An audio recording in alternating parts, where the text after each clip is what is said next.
Hey guys, welcome back to my channel. In this video we will do Article 44 of the Constitution of India. आज के इस video में हम करेंगे भारतीय संविधान का अनुच्छेद 44. So let's start the video without further delay. भारतीय संविधान का अनुच्छेद 44 राज्य को पूरे भारत में सभी नागरिकों के लिए एक समान नागरिक संहिता यानी यूनिफॉर्म सिविल कोड सुनिश्चित करने की दिशा में प्रयास करने का निर्देश देता है। इसका मतलब है कि राज्य को सभी नागरिकों के लिए, चाहे उनका धर्म कुछ भी हो, विवाह, तलाक, विरासत और गोद लेने जैसे व्यक्तिगत मामलों को नियंत्रित करने वाले कानूनों का एक समान सेट स्थापित करने की दिशा में काम करना चाहिए। ये राजनीति निर्देशक सिद्धांत यानी डायरेक्टिव प्रिंसिपल्स का हिस्सा है, जिसका अर्थ है कि ये सरकार के लिए काम करने का लक्ष्य है, लेकिन ऐसा कुछ नहीं है जिसमें अदालतों द्वारा लागू किया जा सके।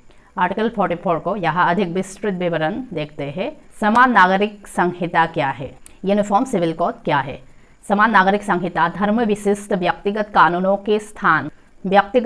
के स्थान पर सभी नागरिकों पर लागू होने वाले एकल कानून स्थापित करेंगी। अनुच्छेद 44 की भूमिका, ये एक नीति निर्देशक सिद्धांत है यानी डायरेक्टिव प्रिंसिपल्स सिद्धांत है, जिसका अर्थ है कि ये सरकार के लिए अनुपालन हेतु एक दिशा निर्देश है, न कि कोई कानूनी रूप से लागू करने योग्य अधिकार। ये महत्वपूर्ण क्यों है? समर्थकों का तर्क है कि ये व्यक्तिगत कानून के भीतर भेदभावपूर्ण प्रथाओं को हटाकर समानता, धर्मनिरपेक्षता, समानता यानी इक्वालिटी, धर्मनिरपेक्षता यानी सेक्युलरिज्म और राष्ट्रीय एकीकरण को बढ़ावा देता है।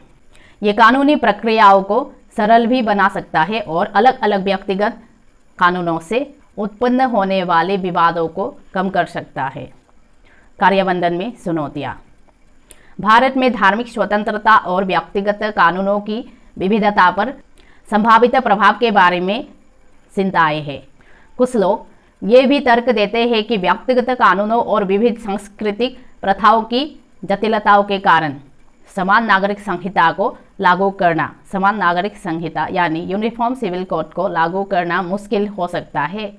एक उदाहरण के रूप में गोवा एकमात्र ऐसा राज्य है जहां समान नागरिक संहिता लागू है, जो 1867 के पुर्तगाली नागरिक संहिता का अनुपालन करती है।